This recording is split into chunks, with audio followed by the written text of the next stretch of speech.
milí posluchači, vítám vás u Startup Kitchen Talk, kde diskutujeme o tom, jak se startupoví učeni stávají masterchefy. Dobrou chuť, pokud zrovna obědváte. I my se vás dnes pokusíme nakrmit nějakým novým infem. A moja první otázka je, co by mohlo být nějaké informativní jídlo? Wow. Takže začíname takto Dada, takýto Erik Andrej štýl. Dobrá otázka. Môžem ti odpovedať proti otázkou? Máš ty nejaké obľúbené informačné jedlo, aby si ma trochu naviedla?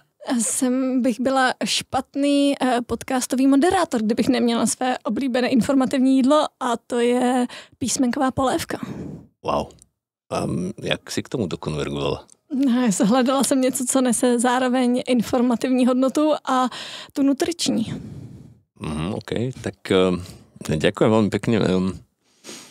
Moje informačné jedlo, mne asi najviac imponuje kuřecí vývar.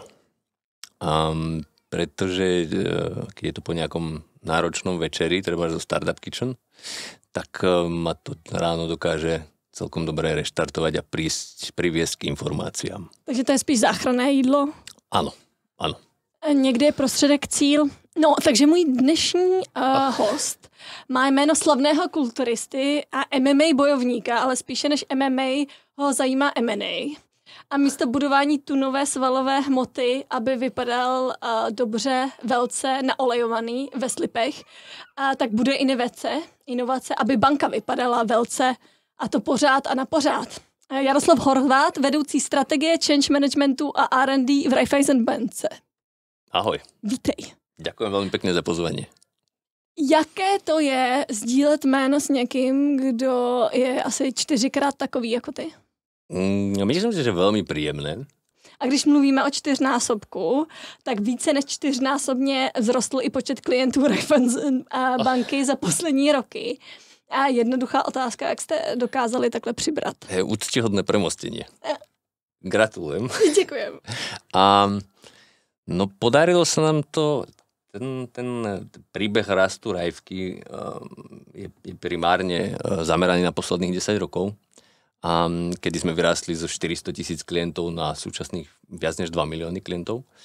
A je to vlastne výsledkom, by som povedal, takej pilnej práce a stratégie, ktorá započala pred práve tými 10 rokmi a primárne v súvislosti s tým, že do Českej Raifky prišiel Igor Vida, vtedajší generálny riaditeľ Tatrabanky. No a spolu s ním sa obmenilo predstavenstvo a vlastne vznikla stratégia v podstate go big or go home. To znamená zameraná na rast. Pretože sme si uvedomili, že proste s veľkosťou prichádza efektivita, že v budúcnosti nás budú čakať veľké náklady z hľadiska digitalizácie, klientských očakávaní, všetkého. A vlastne ako jediná možnosť, ako to tromfnúť, je narásť. Že práce a strategie a růst, to je odpověď. Takže žádný jednoduchý kouzlo, udělali jsme tohle a voilà. Nie, myslím si, že nebolo to. Bolo to vlastne súslednosť niekoľkých krokov, ktoré sa vlastne ako do hĺbky vykonali úspešne. Ty jsi na LinkedInu napsal, že ten úspěch biznisový, ten růstový, co se týče množství klientů, tak je taková ta slavná biznisová hokejka, po které startupy a investoři prahnou. Ale já, když jsem si vygenerovala ten růst, tak mi z toho vyšel ten graf. Pro posluchače ukazuju Jarovi graf. Ano. Který je takový pozvolnější, taková, řekla bych, exponenciála. Chtěl by si s tím hrát hokej? Jo, ja si myslím, že ako že šikovný hokejista zahrá s čímkoľvek a ten graf si musíš ale ako pretiahnuť viac do histórie. Musíš si ho pretiahnuť 30 rokov dozadu, kedy vlastne Raifka v Českej republike začala. Pretože pak by si videla, že tých prvých 20 rokov to bol rast veľmi pozvolný. Až potom vlastne pred tými 10 rokmi, okolo roku 2014-2015, sa to zlomilo a začala ten exponenciálny rast, ktorý ti vo výsledku robí tú biznisovú hokejku, ktorú môžeš vidieť u Facebooku, Netflixu a podobných. Takže kdybychom to prostě natáhli na 40 let, tak najednou máme tu hokejku a dáváme góly. Absolutně fantastickou, můžeš jít hrát florbal. Těším se na to. Víš, co mají společného film Frozen, ta pohádka? Ano. Ty máš dítě, takže asi znáš Frozen. Mám, ale táto epizóda Disneyovek ma ešte čaká. Ještě ti čeká, takže máš malé dítě. Ano. Takže teď je to Tlapková patrola. Áno, v podstate. Já mám synovce, takže a Trash Track a podobný. Krásný. Tak to ještě čeká stejně tak další epizody, nicméně, takže pohádka Frozen, Ice Bucket Challenge a Raiffeisenbanka. Čo majú spoločné? Mm-hmm. Dobrá otázka, no tak myslím, že Frozen a Ice Bucket Challenge sú nejaké ako dočasné zamrznutie. Mm-hmm. A myslím si, že v Raifke sa nám našťastie za tie roky nepodarilo zamrznúť. Aj keď samozrejme boli určite momenty, kedy ťa trochu striaslo, ale našťastie všetko podobne ako vo Frozen má šťastný koniec, takže... A ježiš, to je krásné. Není to na zamrazení účtu, to je pravda. Ne, není našťastie. A podobne ako Ice Bucket Challenge mal vo výsledku veľmi pozitívny biznisový impact. Začalo to dobrou myšlienkou a vyšlo z toho ako dobrý case. Tak... To jsem vůbec nevěděla, že mám takového kreativce proti sobě, který dokáže takhle krásně vybruslit na ledě, protože je to zmrazený, přesně tak. Ano, nicméně všichni slaví 10 let. Ano. Všichni slaví 10 let a ve jménu všech bucket challenge, jakou si myslíš, že má před sebou Raifka v dalších 10 letech největší banking bucket challenge? To je dobrá otázka. Popravde ti poviem, že sa tým zaoberáme teraz, pretože vlastne teraz sme sa pozerali na tých posledných 10 rokov a mal som možnosť teraz obcestovať Českú republiku a baviť sa s kolegami z celej banke. Ja milujem to, bol som v Olomouci, v Tepliciach, v Ostrave, proste prešiel som republiku, pretože sme sa práve bavili o tom, čím boli zásadné tie roky, tých 10. A zároveň sa snažíme v tejto chvíli premýšľať tým, čo bude tých ďalších 10 rokov. Tých víziev je veľa, ale vlastne čo ma asi tak zaujíma do budúcnosti je vlastne, ako banka zabráni tomu, aby sa nestala komoditou. Banka vždycky hrala dôležitú rolu v nejakej náväznosti a vo vzťahu k ľuďom. A to si myslím, že bude dôležité nejakým spôsobom zachovať a nestať sa v podstate niekým ako dodávateľ plynu a elektriny, že v podstate podpíše zmluvu a už nevieš, kto to bol. Takže to si myslím, že bude pre nás dôležité. Ale myslím, že banky obecne majú dobre našľapnuté k tomu, aby sa nestali komoditou.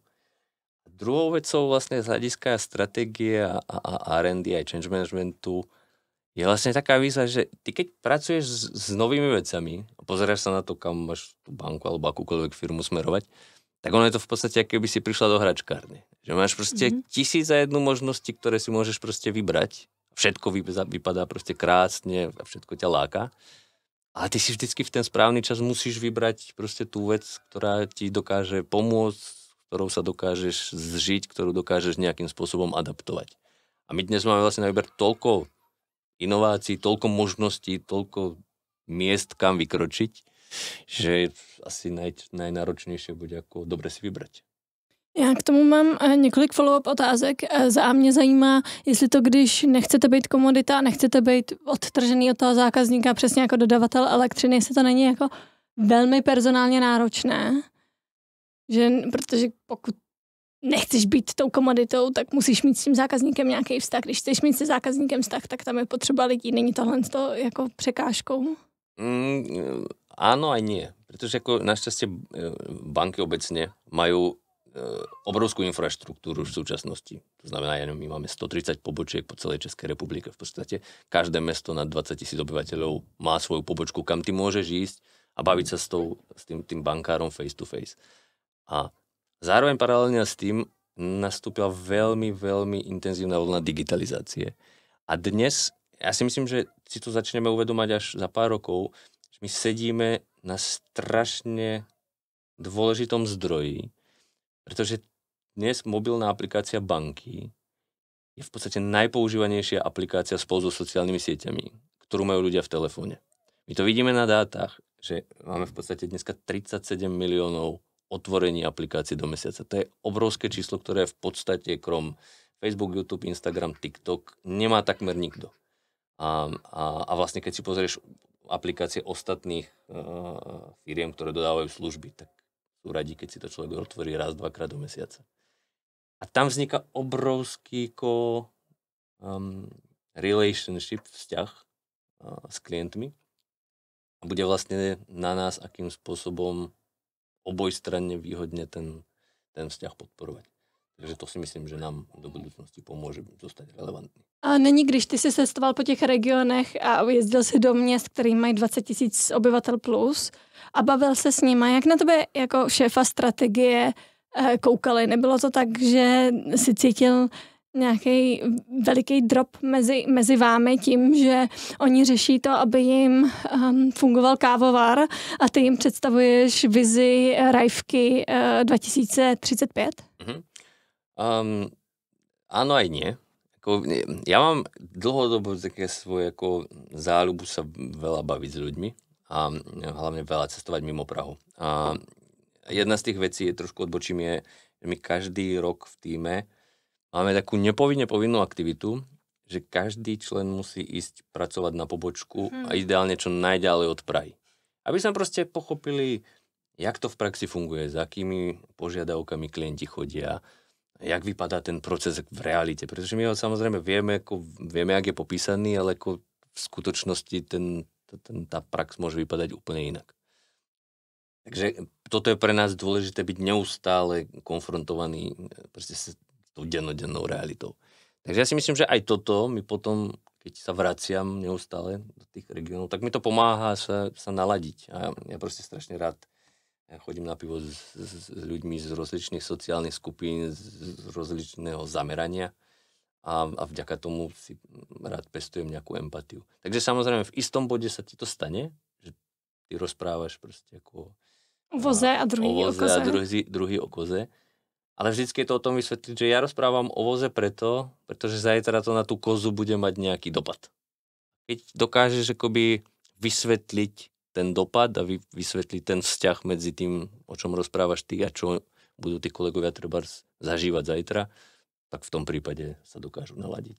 Vždycky. Neměl jsi nikdy pocit nějaký nepochopení ze strany těch pracovníků? Mal, ale ja jako tady nám Praha sem přijela něco povídat. Tak ja mám tu výhodu, že som z Krupiny. A to je mesto o 8 000 obyvateľov, takže ako ja nie som typický reprezentant Prahy. Hoci tu žijem, tak som v duši malomestský chlapec a myslím si, že to trošku zlepšuje tú pozíciu a zároveň aj moje pochopenie. A snažím sa byť empatický, snažím sa to s tými ľuďmi prejsť aj kľudne 3-4 krát. A pokiaľ to nepochopia, alebo je nejaké nedorozumenie, tak to ja berem, že to je moja chyba. Ja to mám byť schopný vysvetliť. A to je potom častokrát o tom ísť do 3 levely nižšie v tom vysvetľovaní, v prirovnaniach a proste byť fakt byť fakt praktický. Nerozprávať v nejakých buzzwordoch. No a když, já nevím, dáme si příklad. No? Třeba si chtěl mluvit o nějakých výhodách a nevýhodách používání AI v práci.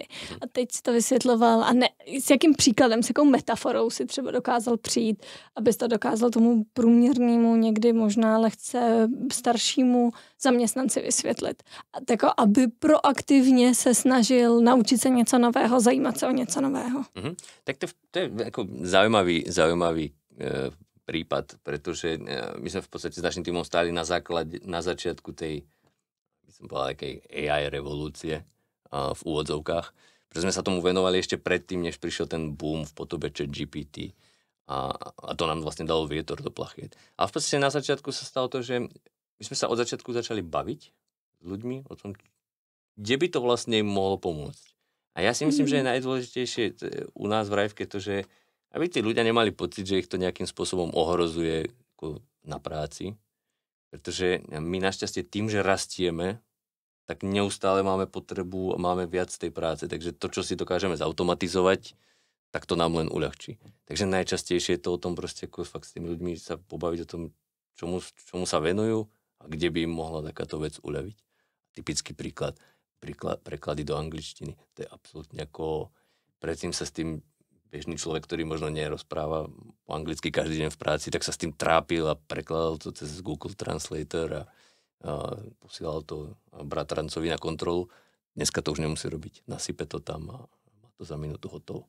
A co bylo nejtěžší prosadit v tomhle na té zaměstnanecké úrovni, aby adaptovali nějakou inovaci, kterou si jim předložil, to může být nová apka, nevím, nový interní systém, cokoliv, co bylo zatím je nejtěžší přesvědčit zaměstnance celorepublikové rajvky, aby si osvojili?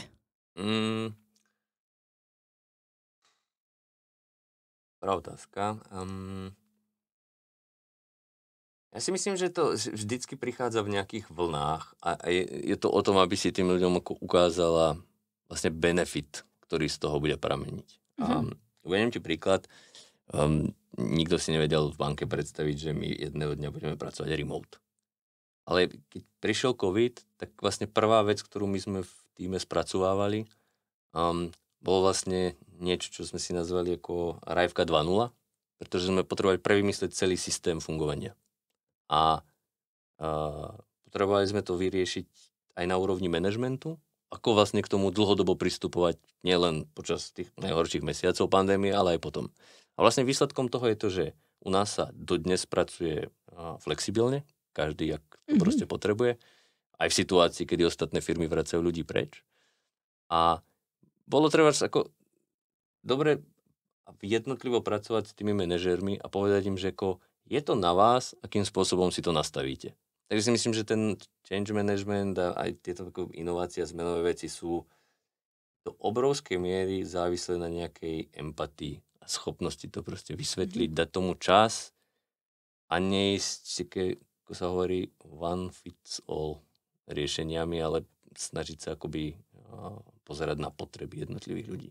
A každý je trochu ďalej v tom, jak dokáže veci absorbovať, jak si ich dokáže abstrahovať, ako si dokáže s nimi, ako si ich dokáže predstaviť vo svojej práci. Takže... A to si měl na starosti? Áno, to bolo to Rajvku 2.0? Áno. Ja takto gratuluju k úspěšnému překonání covidu. Doufám, že se nám to nebude opakovat. Rajvka ráda nakupuje a poměrně často. Například Citibank, Zuno, Aquabank. Plánujete nějaký další shopping? Aquabank je dobrý. A jo. A jo, no tak je taková vodní banka. Áno. Řízení bankovní. Áno. Osvedčila sa nám to tá taktika, pretože keď si pozrieš nejaké štatistiky, treba Harvard Business Review, tak 70% všetkých merger and acquisition, to znamená, že niekoho kúpíš, snažíš sa ho k sebe pripojiť, že sa sfailuje, to nenaplní to tie očakávania, ktoré od toho boli. A často to krachuje na tom, že tá integrácia nevyjde, ten business case, ktorý sa predtým napočítával, bol proste ako vzdušné zámky. Nám sa našťastie všetky tie integrácie, ktoré sme robili, a za posledných 10 rokov ich bolo 5, tak vlastne všetky splnili ten business case, alebo ho dokonca prekročili. A je to v podstate dané tým, že ako musíš tú príležitosť nájsť, musíš ju dobre naceniť, dobre zmapovať a potom musíš fakt dobre exekuovať. A to je vlastne nejaká skúsenosť alebo nejaký skill, ktorý tými rokmi dostaneš. Takže si myslím, že to je nejaká danosť, v ktorej sme dobrí. Či sa nám to ešte podarí zopakovať, že bude ďalšia príležitosť, tak to ti v tejto chvíli neviem povedať.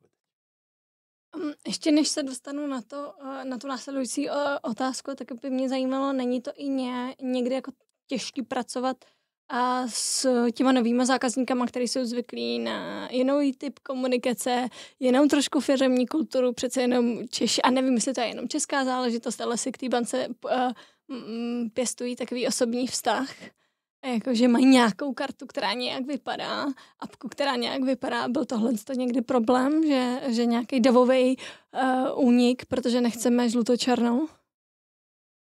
Našťastie nie. Ale je to do veľkej miery spôsobené tým, že sme si na to dávali sakra pozor. Že sme si fakt ako pristupovali k tým integráciám, pretože ono je to presne ako popisuješ.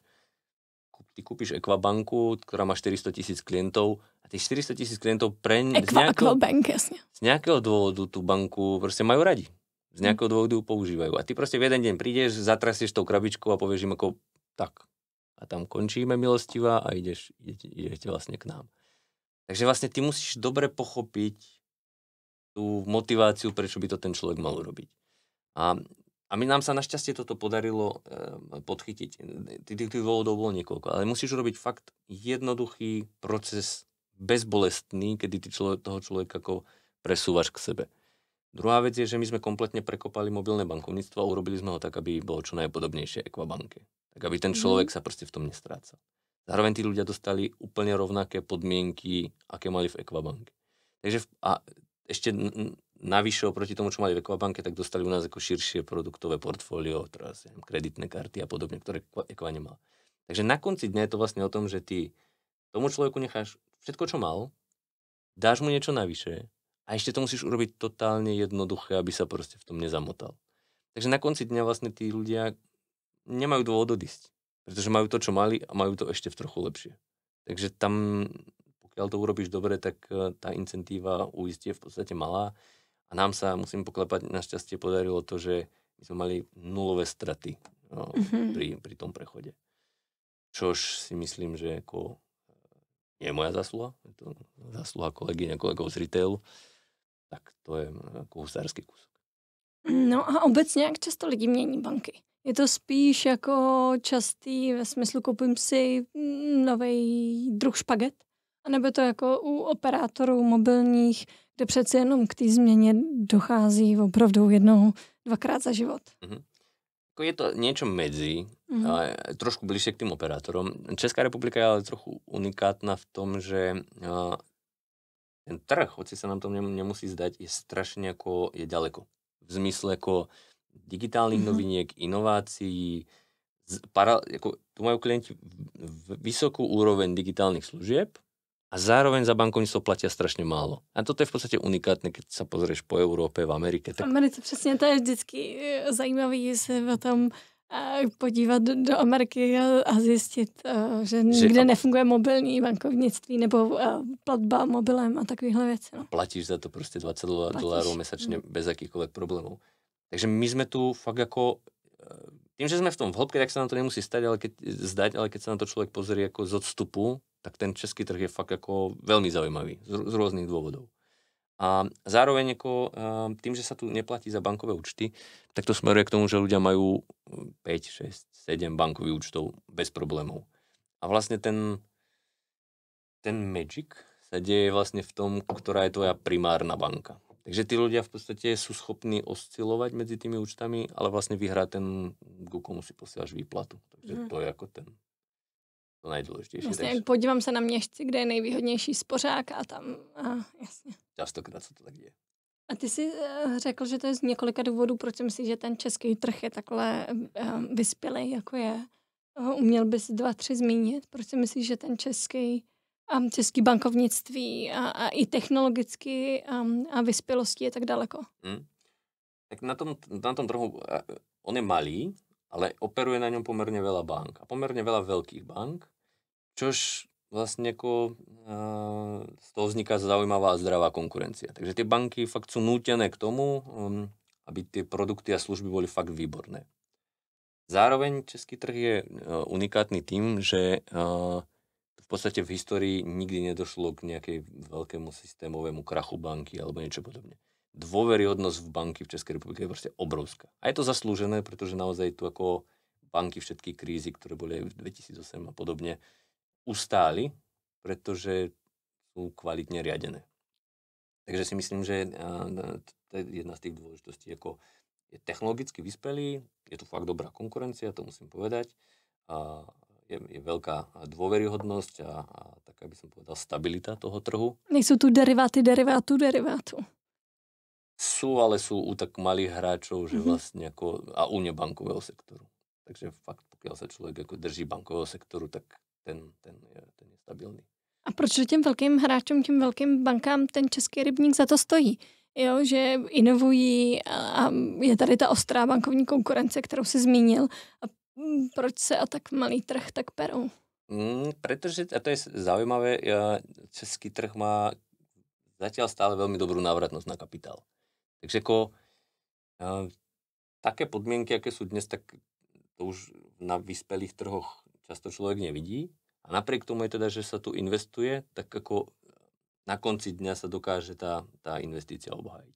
A je samozrejme ako dôležité, aby toto pokračovalo, pretože len vtedy ako budú tie banky schopné sem ten kapitál nechávať a investovať ho do digitalizácie, do noviniek, do zaujímavých produktov a služieb. Takže ako fakt ten trh je zaujímavý tým, že je veľmi vyspelý a zároveň stále ako dokáže byť dokáže byť profitabilný. Ty jsi vedoucí strategie change managementu a R&D. Jak vypadá takové bankovní R&D? Tak naše oddelenie má, tak by som povedal, alebo naša úloha je koordinovať a navigovať bankovú stratégiu a vybrané bankové strategicky dôležité aktivity. A vlastne, aby sme naplnili túto našu úlohu, tak máme nejaké 3 nohy. Tá prvá je samotná banková stratégia, vlastne ako kam chceme ísť, vlastne od nejakých úvodných diskusí cez rešeršovanie, facilitáciu diskusie s top managementom, až po tvorbu stratégie a potom je odpočet. Druhou nohou je práve to R&D, ktoré si spomenula. A tam sa v podstate pozeráme na horizont nejakého roka a pol. Akože, čo nám príde zaujímavé vo svete a dokážeme to zmapovať, zanalizovať, napočítať a ideálne aj doručiť v nejakom takom horizonte, že je to pre nás predstaviteľné. No a tou treťou nohou je potom niečo, čo nazývame inovačný ekosystém. A to sú veci, ktoré pozeráme za horizont 2-3 rokov. To sú rôzne spolupráce, napokon aj zo Startup Kitchen. Je to vlastne niečo, čo nemusí zajtra priniesť okamžitú návratnosť, ale vieme, že je to dôležité. Vieme, že jedného dňa sa dôležitosť spolupráce so startupmi výrazne zvýši, veríme tomu. Preto sa venujeme aj týmto aktivitám. No a kdyby si z fleku asi mohl vymyslet jednu novou věc vyvinout ve svém oddělení, nehledě na budget, máš neomezený budget, představ si to, neomezený budget a k tomu nemusíš žádat vedení o schválení ničeho, tak co by to bylo? Tak ak to mám vrátiť späť, či žádného hospodáře, tak by som kúpil nejakú banku. Jsem myslela, že go crazy prostě. Jakože když se malýho kluka zeptáš, co by si chtěl za auto a on řekne Mustanga. Tak Ferrari. Porsche. Tak co by bylo tvoje Ferrari v rajvce? Ja si myslím, že obecne ako dneska sme zabrali, ako tie veci sa menia samozrejme, v ktorých vidím potenciál, ale obecne si myslím, že zameranie trebárs na rodičov a deti. To je skvelý segment. A my ako nad tým premýšľame, Tatra banka vyrobila úplne samostatnú krásnu aplikáciu pre deti. Tak to si myslím, že je niečo, do čoho by sme mali kopnúť, čo mi príde fajn. I z hľadiska rozpočtu je to vlastne tak, že tá vec ti nevíde. Keď si ju spočítaš, tak ti nevíde. Ale je to vychování budúcich zákazníkov. Ale je to o tom, že proste ako investuješ do budúcnosti. Ja myslím si, že na tomto poli sa strhne trošku boj o budúcich zákazníkov. Takže to mi príde dobré. Mimochodem je strašně krásný, že tvoje Ferrari jsou aplikace pro děti. No, to je takové dospělé Ferrari, tvá žena musí mít radost, že prostě místo Ferrari jsou to aplikace pro děti. Ano. To je hezké. Myslím na ostatných. Zdárný hospodář, i když přemýšlí o Ferrari. Když ještě zpátky k tvé pozici, což je ten change management taky. To znamená, že se adaptujeme jako Rajvka na nějaký změny, které jsou na nás natlačený, anebo že se snažíme v něčem být i trendsetterem a protlačovat nějaké změny, které tady ještě třeba nejsou. Myslím si, že je to oboje. A vždycky je to o nejakom balanci push-pull, čo nám vlastne príde dôležité. Ja si úprimne myslím, že my vlastne, keď to zoberiem čisto prakticky, tak my fungujeme, náš tým, máme nejaký ako zoznam vecí, wishlist, ktorým sa chceme venovať a ten pozostáva z vecí, ktoré riešime spolu s kolegami zo zvyšku banky. To je povedzme 60%. A 40% je také ako veci, ktoré si my myslíme, že je dôležité a snažíme sa akoby nakresliť ten obrázok toho, jak by to malo vypadať, ale zároveň aj vysvetliť, prečo je to dôležité a že za rok, za 2, za 3 to bude vec, ktorá bude súčasťou tejto banky.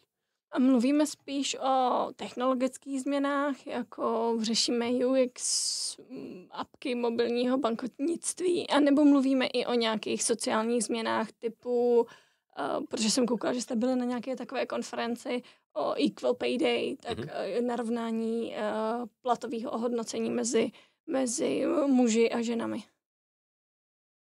Myslím si, že v súčasnosti sú to hlavne technologické zmeny, ktoré hrajú príjm obecne v spoločnosti. Proste nástup sociálnych sietí, digitalizácia a zrýchľovanie úplne všetkého. Ale zároveň ako vidím také indikácie, že postupne to viac prejde do sociálnych zmien a sociálneho tlaku. Už len z toho titulu, že my ako populácia v Českej republike proste stárneme a bude proste viac starších ľudí. A to bude mať dopad na milión a jednu veci. Už len z toho hľadiska, že čím je človek starší, tým viac odmieta nové veci a inovácie. To znamená, že my sa musíme pripraviť na to, že tie sociálne zmeny o 10, 15, 20 rokov budú vlastne ovplyvňovať všetko, čo konzumujeme, aké produkty používame, jak sa staviame k štátu a podobne. Pretože bude viac starších ľudí a tí budú mať proste konzervatívnejšie videnie sveta. Ja som práve minulý týždeň videl výbornú štúdiu, kľudne ti ju potom pošlem, kde sa vlastne ukazuje, že po 35-ke sa láme vlastne schopnosť absorbovať novinky, nové trendy, novú hudbu, nové filmy. Proste. Tomáš Sedláček píše ve své knize, že to je do 30. Do 30? Je to tvrdý, krutý svět. Tak našťastie, ja mám teraz 35, takže v tejto chvíli... To se mi líbí víc, ta studie. Je to do 35, určite. Do 35, tam sa to láme. Presne. Takže človek musí byť, si myslím, trošku zdravo paranoidný a neustále trošku asi sa spochybňovať a premýšľať nad tým, že už je v tej fáze, kedy je pohodlnejšie ako sa venovať tomu, čo už bolo a lipnúť na tom, čo už bolo. Ale to si myslím, že na nás bude mať ako obrovský dopad. Českú republiku, biznis, Európu, vlastne všetko. Starnutie. Takže to socio bude tlačiť aj na technológie. A co bylo dobrého z toho, čo už bolo? Bankovníctví. Bankovníctve. No myslím si, že stabilita, že sa na ten sektor môže spoľahnúť. Veď konec koncov Česká sporiteľňa je tu 200 rokov. To proste niečo znamená, že generácie ľudí sa mohli na nich obracať. A vlastne ten bankový sektor sa tým ľuďom nespreneveril nejak. Takže to je dôležité. A potom podľa mňa aj to, že tie banky v podstate okamžite sa dokázali prefixovať do tej digitálnej doby.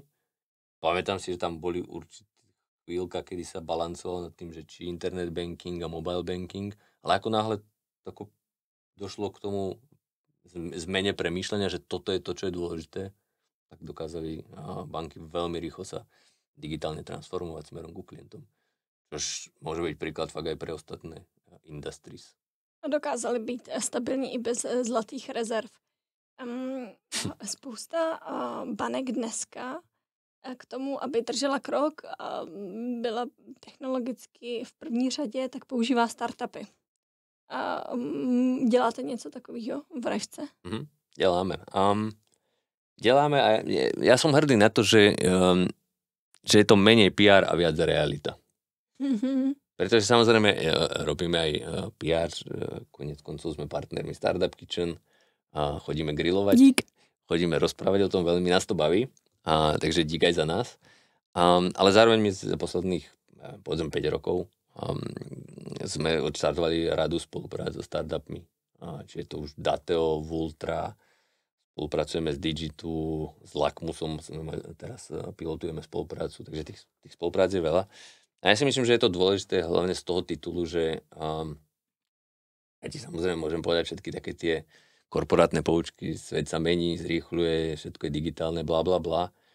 Ale v podstate na konci dňa je to o tom, že ty chceš a musíš tomu klientovi prinášať čo najlepšiu službu, pretože vonku je ďalších 25 bank, ktoré to budú robiť, keď to nebudeš robiť ty. Ale zároveň máš proste ako limitované kapacity, rozpočty, proste niekde končí tvoja schopnosť to všetko vyrábať doma na kolene.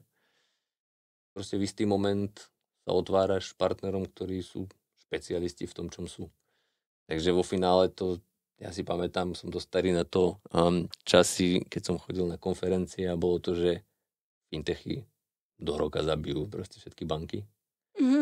Potom tesne po covidoch to bolo, že fintechy končia. A to byly sociální sítě a mediální domy. Tak. Ale na konci dňa je to proste... Kryptobanky. kryptobanky, presne. A na konci je to proste o spolupráci a myslím si, že vo finále z toho budú benefitovať obe strany. Pretože my mnohé veci ako nemáme šancu vyrobiť. A nedáva to ani význam, aby sme to chystali.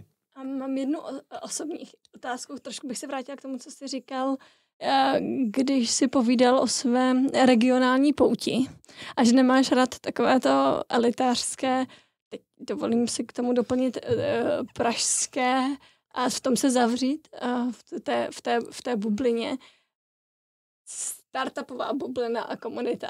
Není to taky takové elitářské, městské? Necítíš se tam někdy nesvůj, když máš radši ty, jak bych to řekla, bohatší a různorodější prostředí? Asi nie, pretože ja v tom netrávim až toľko času. Ja sa snažím pravidelne obmieniať tie bubliny, takže mi to nevadí. Ale mňa naopak vie vždycky v tej diskusii zaujať človek, ktorý premýšľa nad rámec svojej bubliny. Uh-huh. Vie, že na konci dňa to síce budú na začiatku používať nejaký zapálení tzv. Early adopters, ale pokiaľ chce človek mať skutočne zanechať nejakú stopu, tak musí ísť mimo tej svojej bubliny a musí pochopiť toho bežného človeka, toho Jána někde vo Vsetíně.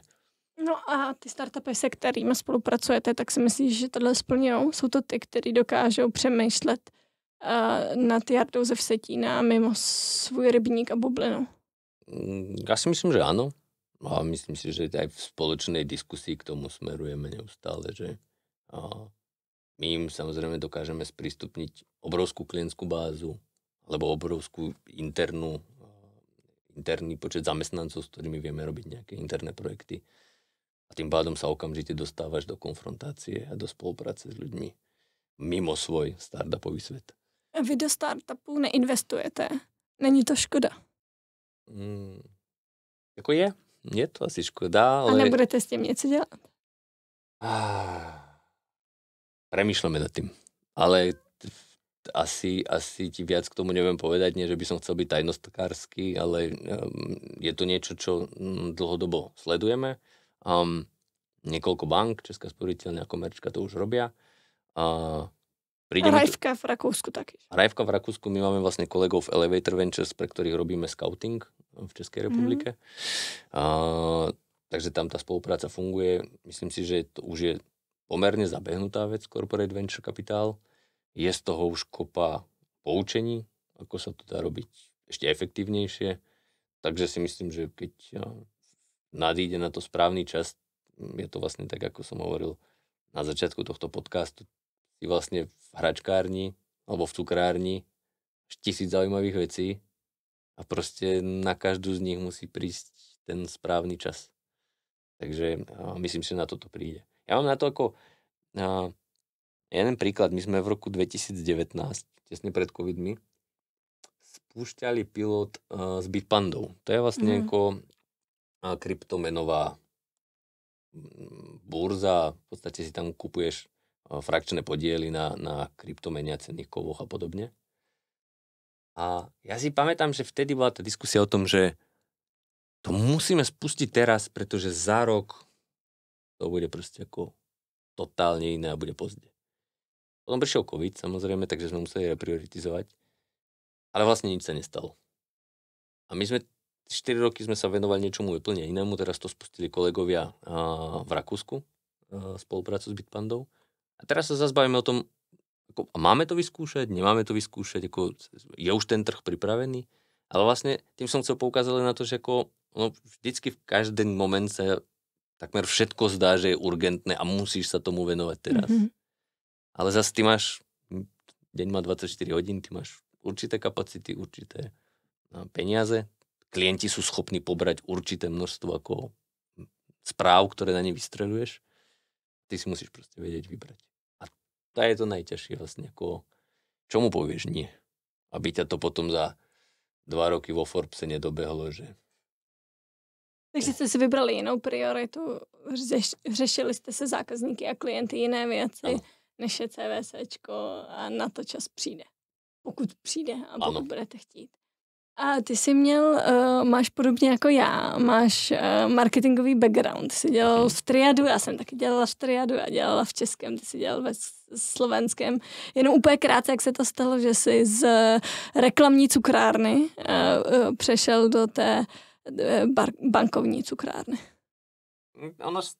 Bolo to postupné, pretože ja som sa na začiatku venoval digitálnemu marketingu v Bratislave, ale vedel som, že to má svoje limity a by som sa chcel posunúť ďalej, takže som z digitálneho marketingu prešiel v Bratislave do Young Rubikemu, čo bol full service marketing a veľkí klienti a tam som vlastne pričuchol prvýkrát vo väčšej škále k bankovníctvu, pretože môj hlavný klient bol Slovenská sporiteľňa. A vďaka tomu, že to partnerstvo medzi Young Rubikemom a Slovenskou sporiteľňou bolo veľmi úzke, tak ja som bol v podstate ako takmer zamestnanec Slovenskej sporiteľne. Takže tam som sa dostal viac k tomu biznisu a k tomu veľkému svetu marketingu. No a my sme vlastne spúšťali digitalizáciu a Georgia na Slovensku. No a potom som vlastne dostal ponuku zopakovať to isté, ale v českom Young Rubikeme a s českou sporiteľňou. Takže zase som prešiel sem, najprv som pendloval hore-dole, až nakoniec som sa tu usadil úplne. No a tam som sa dostal vlastne niekoľko rokov pre Českú sporiteľňu a tam som sa už fakt dostal veľmi blízko tej biznisovej časti. No a vlastne ešte som chcel urobiť ten finálny skok, že ideš fakt priamo do toho biznisu, asi ja to zodpovedná. No a vlastne kliklo to s Rajvkou. Ja som to ešte, keď som bol v Bratislave, tak som chodil na všetky študentské akcie a tam vlastne vždycky vystupoval Igor Vida, charizmatický generálny riaditeľ Tatrabanky, inovatívna, dynamická firma. No a to bolo pre mňa ako číslo 1 na Slovensku vtedy. No a vlastne keď sa on presunul sem, tak to pre mňa ako bola zaujímavá ponuka. Loajální k manažerovi. A ne k bance, jasný.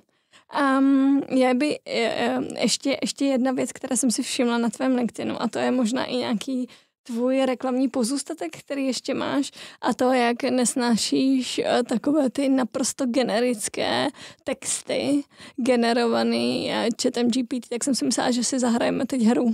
V poriadku. A zahrajeme si hru, a že mi vystřelíš nějaký, takový to, jak začíná post, u kterého na LinkedInu třeba, u kterého jsi si úplně jistý, že je vygenerovaný chatem GPT. Máš nějakou oblíbenou startovací hláčku, kde už prostě hned pozná, že nemá vlastně smysl vůbec to číst. Musia tam byť emotikony. No samozřejmě, hned na začátku. Strašne veľa raketky. Raketky vždycky. Áno, nesmie, ako smajlík je málo. Musia tam byť rôzne tie obskurné. Klasické smajlíky už vôbec. Presne tak, to je SOU 2010. Ale musí to byť niečo v zmysle... Hlavne ten mrkací. Presne. I'm grateful for the opportunity. Grateful for the... Thrilled to announce. Fantastické. Exciting news from... Ja milujem I'm honored to be part of XYZ. And be pleased to share. Grateful for the opportunity. Je to krásné, tak možná jenom vážení posluchači, pokud jste stále s námi, tak doporučujeme, pokud chcete spolupracovat s Rajvkou anebo psát texty, které nejsou úplně generické a které automaticky nepřeskakujeme, my dělníci reklamy, tak nezačínejte generickými frázemi z chatu GPT. Dajte si tu prácu, buďte osobní. A ty zároveň dost často upozorňuješ ve svých textech ještě z dob reklamních, a i teď na LinkedInu jsem měl takový post, upozorňuješ na to, že velmi často v rámci jména engagementu a dobrých čísel, tak se sdílí úplné výmysly a hlouposti. Mě by zajímalo, kdyby ses měl posadit na nějakou škálu, protože takový to fake it till you make it do jistý míry je součástí toho startupového, reklamního, biznisového světa.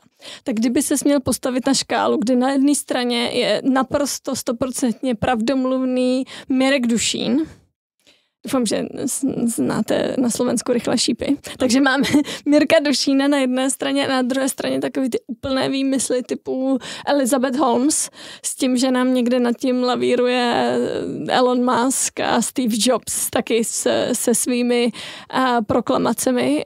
Tak kam by sám sebe umístil? By si sa musela opýtať asi niekoho iného, pretože ja ti samozrejme poviem, že som Mirek Dušín, ale niekto, kto so mnou pracuje, tak mi povie, že som Elizabeth Holmes krát 2. A ja súhlasím s tým, že ty v podstate, keď pracuješ akýmkoľvek typom inovácií alebo pozeráš sa do budúcnosti, tak v podstate predávaš zajtrajšie noviny, tak trochu. Mm-hmm. Takže tomu sa nevyhne, že predávaš nejakú ideu, ktorú sa snažíš samozrejme trochu krajšie zaobaliť, prifarbiť, dáš tam lepšie číslo, snažíš sa to proste predať. Takže to si myslím, že je do určitej miery dôležité. Mňa v tom fake it till you make it vlastne zarážajú alebo štvú viac takí tí internetoví influenceri. Rôzni, ktorí investorsky radia, proste mladým ľuďom predávajú im kurzy a ukazujú im Dubaj, Lamborghini a pasívny príjem a všetky takéto veci. Pričom vieš, akože má tričko Prada z Tému a proste ako... Ale kdyby měl pravý tričko Prada, no je to vlastne jedno. Ale je to vlastne ako postavené na nejaké veci, ktoré ako reálne v podstate neexistujú a ty predávaš teplú vodu. A tím se vracíme k tomu, co jsi říkal na začátku, jak jste to dokázali za těch 10 let, že bez té práce to asi nejde. Nejde. Ja si myslím, že ako za teba samozrejme na konci dňa hovoria nejaké výsledky, ideálne, ale tie by mali nejak korešpondovať ako s realitou. Takže ja ako obdivujem ľudí, ktorí dokážu rozprávať o svojich úspechoch, dokážu sa podeliť, pretože je v tom obrovská studnica pre ostatných. Ale keď samozrejme ako skutočne to tam proste je. Ten fundament. Takže bez práce není Prada ani Ferrari. Ne. A moje úplně poslední otázka je, Jaro, co je nejdivnější jídlo, které jsi kdy jedl? No, určite to bolo niečo v Japonsku. A ja vlastne neviem, čo to bolo. Pretože bolo to proste niečo... Nebyla to tá jedovatá ryba fugu. Proste boli to... Nejak to šupalo, boli to proste... Ja neviem vlastne, či chcem vedieť, čo to bolo. A bolo to dobrý? Udržal som to v žalúdku. A to je benchmark dobrého jídla. Jaro, díky moc, že jsi tady s náma dneska byl. Díky moc. Díky moc za pozvanie a budem rád zase niekedy opäť.